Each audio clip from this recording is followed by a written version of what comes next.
धनकार जी। धनकार जी। कैसे हो? सब ठीक? हाँ ठीक हूँ। क्या हुआ, बड़े थके थके से लग रहे हो? हाँ जी, बस वो ना ऑफिस में इंस्पेक्शन चल रही है और थोड़ा वर्कलोड ज़्यादा है। कोई नहीं, इट्स पार्ट ऑफ जॉब। हाँ जी महाराज, पार्ट ऑफ जॉब ही है। जॉब में ही तो इंस्पेक्शन होती है। आपके बिजनेस में थोड़ी ना कोई आता है बाहर से इंस्पेक्शन करने के लिए। वैसे बात तो आपने सही कही, बाहर से तो कोई नहीं आता इंस्पेक्शन करने के लिए, और जब कोई और नहीं आता तो खुद ही करनी पड़ती है इंस्पेक्शन, फिर वो चाहे बिजनेस हो या फिर जिंदगी का कोई और पहलू हो, और उसे कहते हैं इंट्रोस्पेक्शन। इंट्रोस्पेक्शन बहुत ज़रूरी है। तो चलो आज फिर इसी बारे में बात करते हैं और शुरुआत करते हैं वॉइस डिवाइन के एक और एपिसोड की। मैं हूं आपका होस्ट अवनीश। मैं दीपक। नमस्कार। धन निरंकार।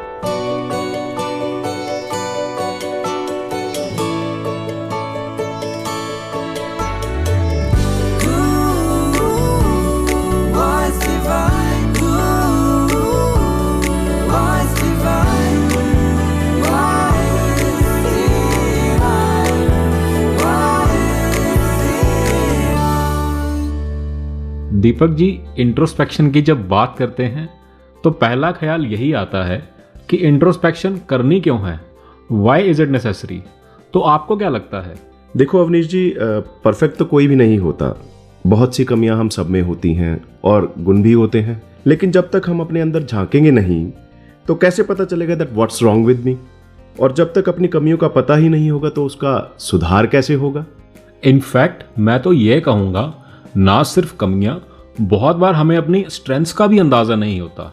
इसलिए इंट्रोस्पेक्शन करना बहुत ज़रूरी हो जाता है, ताकि ना सिर्फ हम अपनी कमियों को दूर कर सकें बल्कि अपनी खूबियों का भी विकास कर सकें।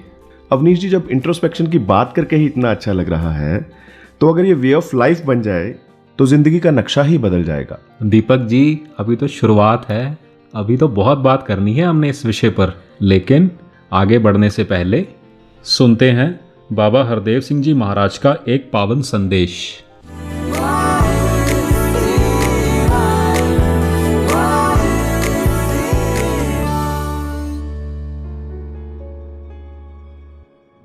The betterment process has to start from myself. वो अपने से शुरू होगा। किसी ने कहा who wants change? हाथ खड़े हो गए, yes we want change. अगला सेंटेंस था who wants to change? Everybody was quiet. तो अपने से शुरू करना होगा कि मेरी क्या अवस्था है, मेरी क्या भावना है। दूसरों को तो संसार शुरू से ही आंकता आ रहा है। तबसरा जब औरों पे किया कीजिए, सामने आईना रख लिया कीजिए। मनिए जे कर बचन गुरु दा, मनिए जे कर बचन गुरु दा, मनिए जे कर बचन गुरु दा। उस्तत गुर दी होवेगे, उस्तत गुर दी होवेगे। आप सिमरन होवेगा ते दुर्मत दूर खलोवेगे। मनिए जे कर बचन गुरु दा, मनिए जे कर बचन गुरु दा। गुरु बचन है ज्ञान गुरु दा, निरंकार है इसदा नाम। गुरु बचन है ज्ञान गुरु दा, निरंकार है इसदा नाम। आप तारे मन के कुल तारे, जम राजा भी करे सलाम। आप तारे मन के कुल तारे, जम राजा भी करे सलाम। आप तारे मन के कुल तारे, जम राजा भी करे सलाम। मनिए जे कर बचन गुरु दा, मनिए जे कर बचन गुरु दा, मनिए जे कर बचन गुरु दा। आना मन्ने निरंकार दा, सतगुर ते विश्वास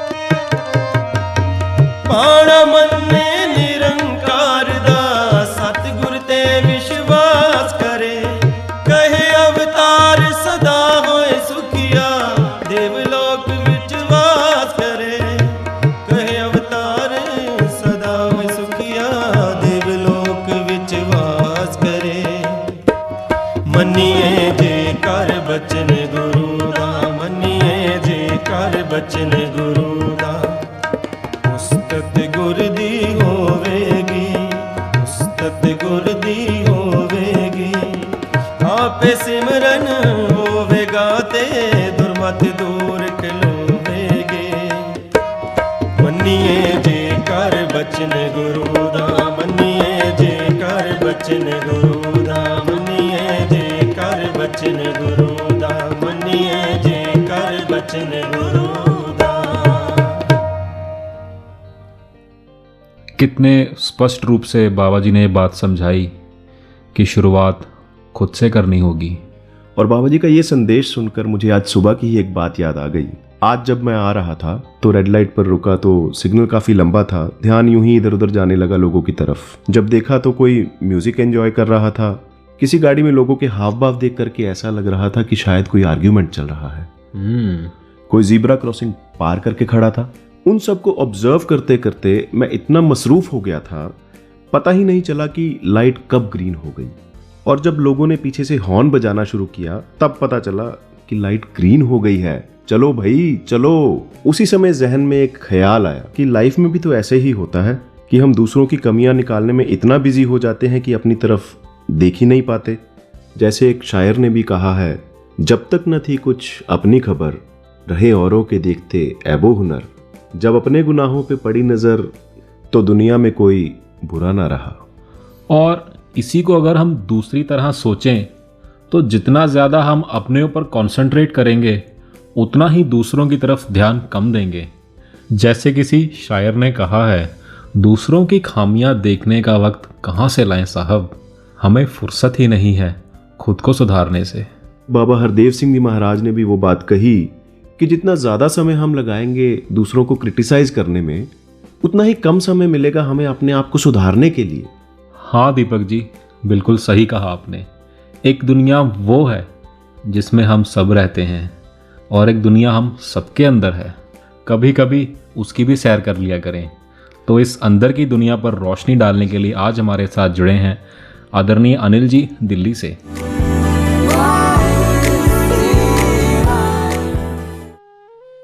धन्यकार जी। इंट्रोस्पेक्शन और सेल्फ एनालिसिस और आत्मविश्लेषण, नाम कुछ भी लें, आगे बढ़ने से पहले कबीर जी का ये दोहा पढ़ते हैं, बुरा जो देखन मैं चला, बुरा ना मिलिया कोई, जो मन खोजा आपना, मुझसे बुरा ना कोई। कि बाहर बुराई खोजने से पूर्व यदि मैं स्वयं के अंदर ही झांक लूं तो कहीं और जाने की आवश्यकता नहीं। बाबा हरदेव सिंह जी महाराज ने एक समागम पर इसी विषय को एड्रेस करते हुए कहा कि जब भी हम किसी महात्मा या व्यक्ति के वचनों या व्यवहार में कोई कमी देखते हैं तो इमीडिएटली टर्न इनवर्ड्स, यानी अपने अंदर झांकें और विचार करें कि हो सकता है यह कमी शायद अभी मेरे जीवन में नहीं है, पर किसी अन्य समय में मैं भी ऐसी गुस्ताखी कर जाता हूँ, या फिर और बहुत सी कमियाँ मेरे जीवन में हैं। Introspection is in a way true competition, that is competition with self. When continuous self-analysis becomes my way of life, I start growing in true sense.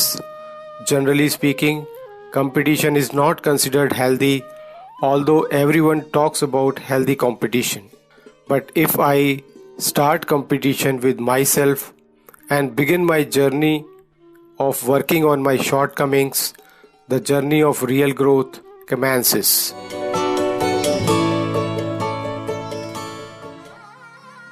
Such beautiful thoughts from Reverend Anil ji.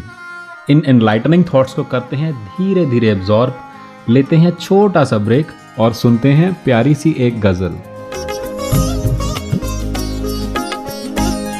तुमको अपना जो आशना देखा, तुमको अपना जो आशना देखा, तब ये जाना कि हाँ खुदा देखा। तुमको अपना जो आशना देखा।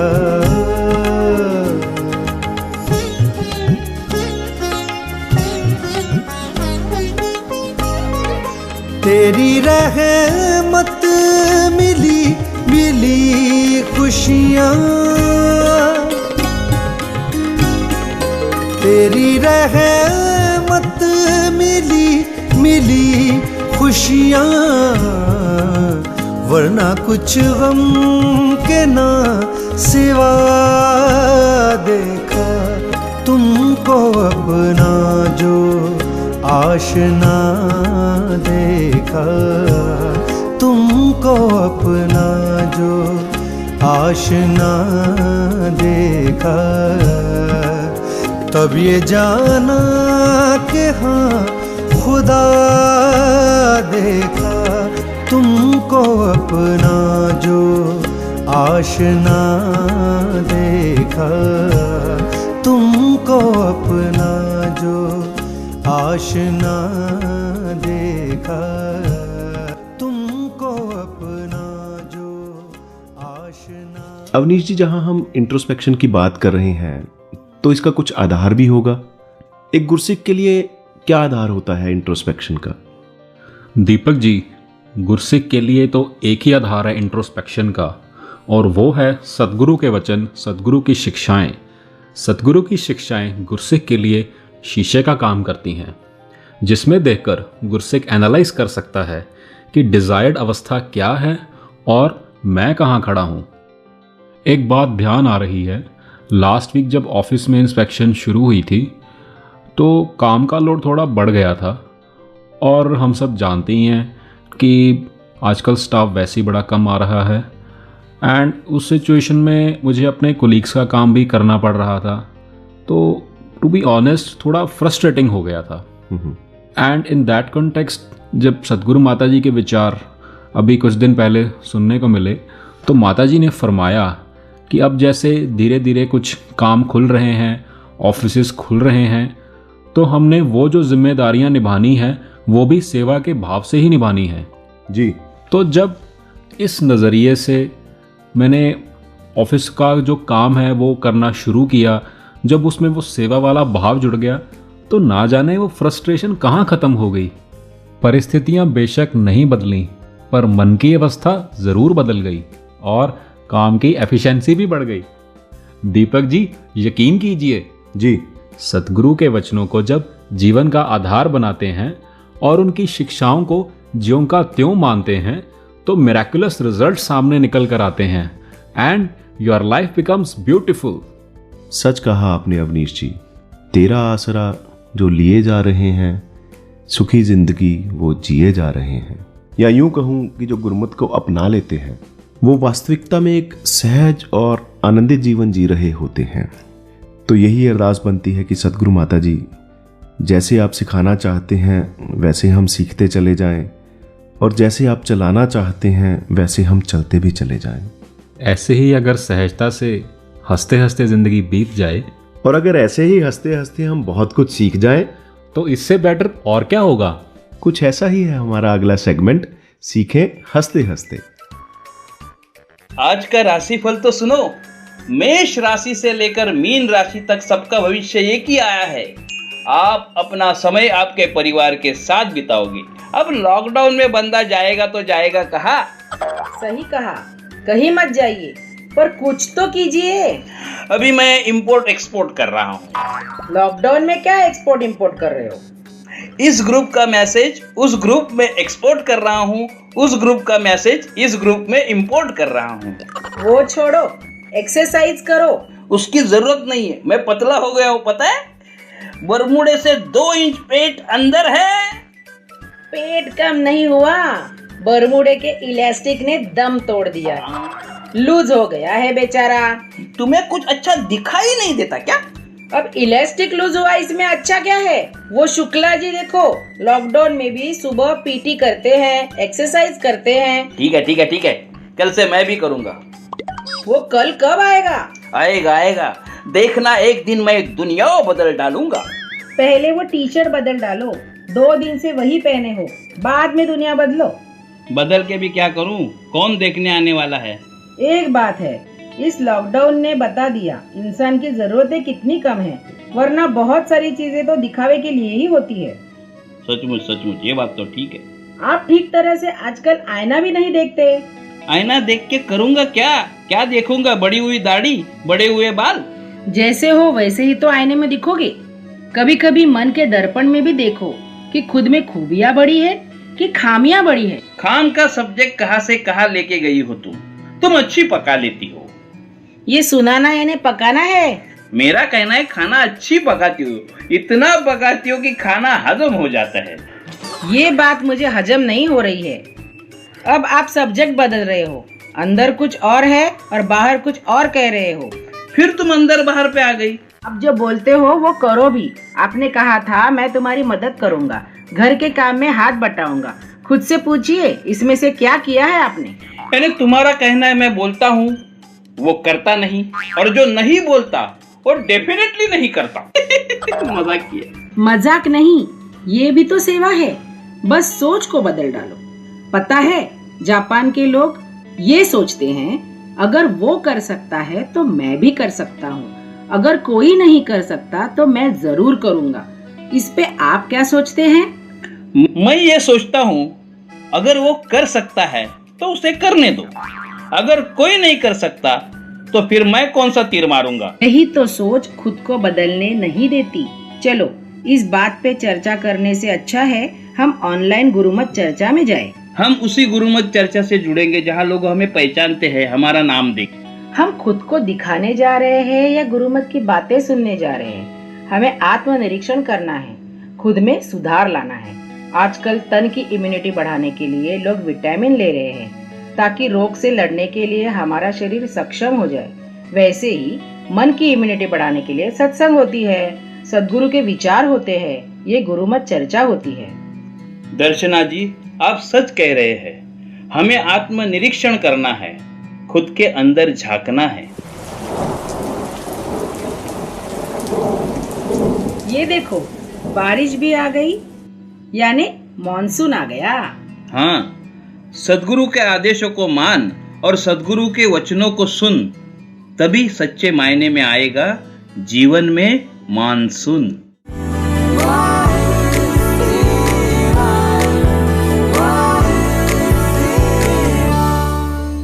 अवनीश जी, जब से ये इंट्रोस्पेक्शन का भाव मेरे जीवन में आया है, मैंने अपने अंदर एक बहुत ही यूनिक सा चेंज महसूस किया है।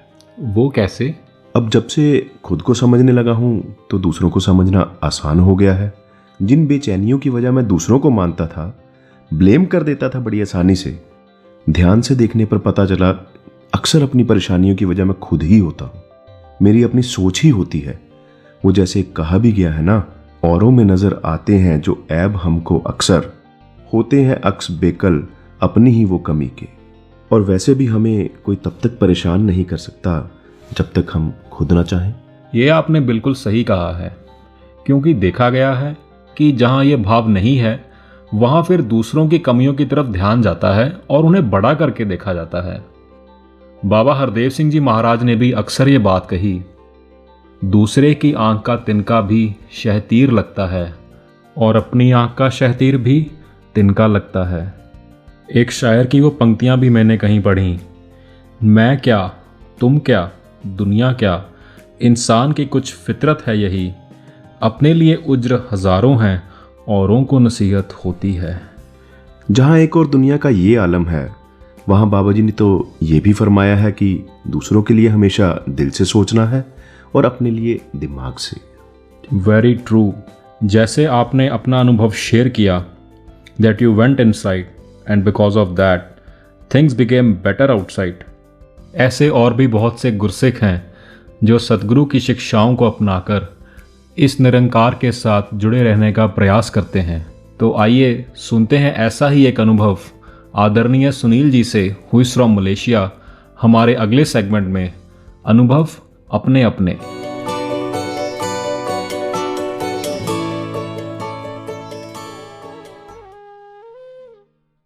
धन्यकार जी, आज मैं आपके साथ अपने जीवन का वो अनुभव शेयर करने जा रहा हूँ जिसने मेरी जिंदगी बदल दी। कुछ 12 साल की उम्र रही होगी मेरी, जहाँ मुंबई के हम मुलुंड के इलाके में रहते थे। तो वहीं हमारे बिल्डिंग के सामने वाले बिल्डिंग में निरंकारी डिवोटी रहते थे और हमें पता चला था कि उसी दिन शाम को वहाँ पर बाबा हरदेव सिंह जी महाराज का आगमन होने वाला था। बिल्डिंग के बाहर ही एक पार्क सा बना हुआ था और वहाँ पे काफ़ी निरंकारी डिवोटीज खड़े हुए थे।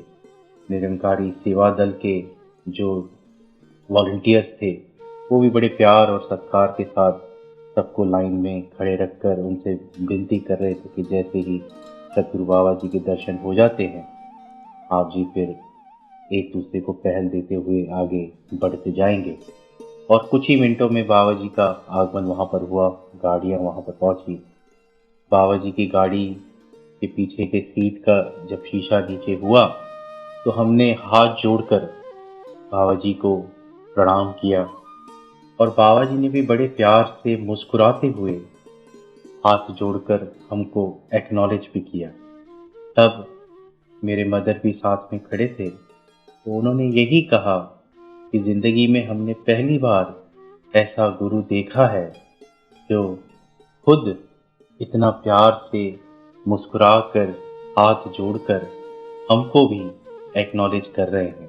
तब ज्ञान नहीं था, हम अपने अपने घरों में चले गए। ज़िंदगी ऐसे आगे बढ़ी कि 21 साल की उम्र में फिर मलेशिया आने का मौका मिला। जब मैं अपने ऑफिस में काम करता था, मेरे एक कलीग निरंकारी डिवोटी थे और उन्होंने मुझसे कहा कि हर संडे को यहाँ पर निरंकारी सत्संग होता है कुआलालंपुर में, तो आप भी मेरे साथ चलिएगा। तो मैंने सहज में ही उनको हाँ कह दिया और वो जिक्र अपने बचपन का किया क्योंकि वो मेमोरी बिल्कुल एकदम से फ्रेश होकर आंखों के सामने आ गई। सत्संग में जब गए, मलेशिया के आदरणीय प्रमुख साहब, उनके वाइफ आदरणीय आंटी जी, उन्होंने बड़ा प्यार दिया, बड़ा सत्कार दिया और बड़े ही नम्रता से मिशन की बातें बताई, गुरु की सिखलाइयों का जिक्र किया और जीने का तरीका बताया कि कैसे जीवन जिया जाता है। उन बातों का मुझ पर बड़ा प्रभाव हुआ और मैं हमेशा सोचता था कि वो एक स्ट्रेंजर को वो इतना प्यार कैसे दे पाते हैं। ऐसे ही टाइम आगे बढ़ता गया, समय निकलता गया और एक बार एक महात्मा आए मलेशिया में। तब आंटी जी ने बड़े प्यार से सत्कार से मुझे कहा कि जिस प्रभु परमात्मा की चर्चा आप कर रहे हो, सुन रहे हो, उसके दर्शन भी किए जा सकते हैं। प्रभु परमात्मा को देखा भी जा सकता है, उनका ज्ञान भी लिया जा सकता है। तो जब भी उन्होंने ऐसी मुझे बात कही तो मेरे मन के अंदर एक थोड़ा सा डर बन गया, एक संकोच होने लगा और कुछ सवाल भी उठने लगे कि जाने क्या अब ये मुझसे कहेंगे और मुझे कैसे अपनी ज़िंदगी को अभी किस मोड़ पे ले जाना होगा इस ज्ञान के बाद। ऐसी कई सारी बातें मन में आ रही थी। फिर भी मैं वहाँ पर बैठा जहाँ उन्होंने ज्ञान समझाया। फिर इसका एहसास हुआ कि बचपन से ही हम सुनते आ रहे थे कि प्रभु परमात्मा हमारे अंग संग होता है और वाकई में गुरु की कृपा से इन महात्माओं ने इसके दर्शन भी करा दिए, इसके दीदार भी करा दिए। फिर उसके बाद ज़िंदगी बिल्कुल बदलती नज़र आने लगी। पहले कुछ मन में ऐसे डाउट्स थे, थोड़ा सा ईगो भी था, कोई ऐसा बिहेवियर भी था शायद जो ठीक नहीं था, वो सब चेंज होता नज़र आने लगा।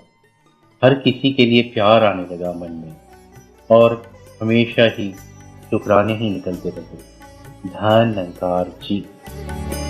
अगर अपने दिमागों से खुदी बिल्कुल मिटा डाले,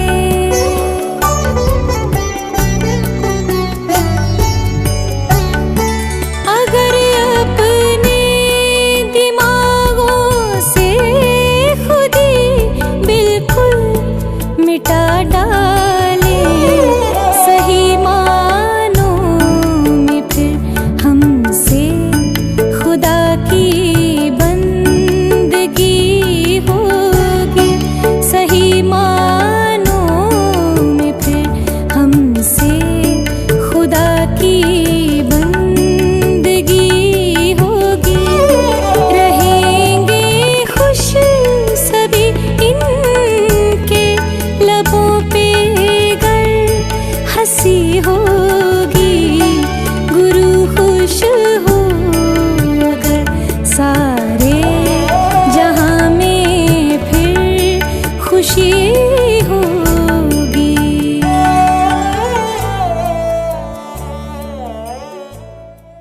कितना अच्छा होना अगर हम अपनी कमियां खुद ही ढूंढ लें।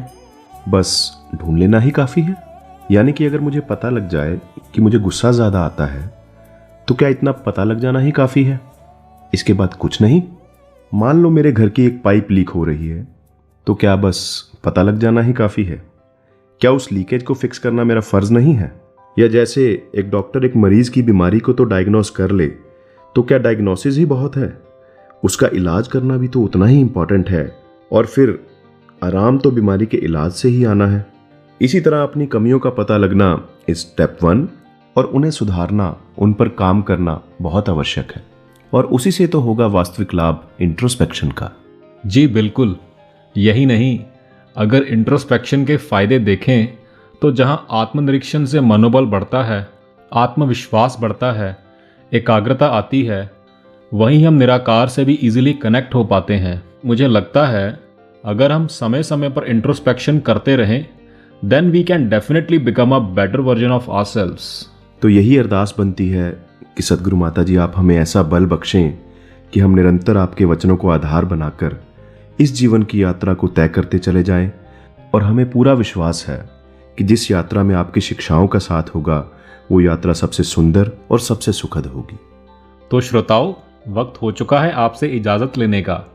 आप अपने फीडबैक्स भेज सकते हैं voicedivine@nirankari.org या फिर studio@nirankari.org पर। तो जाते जाते अपने श्रोताओं को जोड़े जाते हैं सदगुरु माता सुदीक्षा जी महाराज के एक पावन संदेश के साथ। हमें दीजिए इजाजत। नमस्कार, धन निरंकार।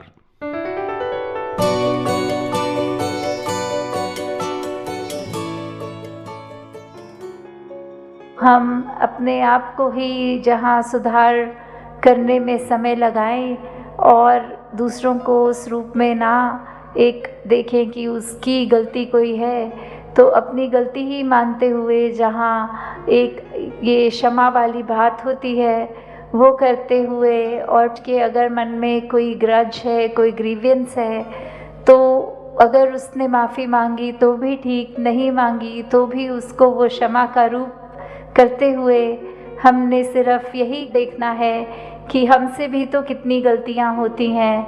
हम जहां अपने आप को क्षमा कर देते हैं, तो वहां किसी दूसरे की गलती अगर हमें लग रही है उसने करी है, तो वो भी हमको क्या पता कि वो जान के की है या अनजाने में हो गई, और अगर हो भी गई तो हम जहां खुद को क्षमा करते हैं वहां दूसरों को भी हमें उसी तरह उसी नज़र से देखना है, क्योंकि सभी में वही निरंकार है जो हमारे अंदर है।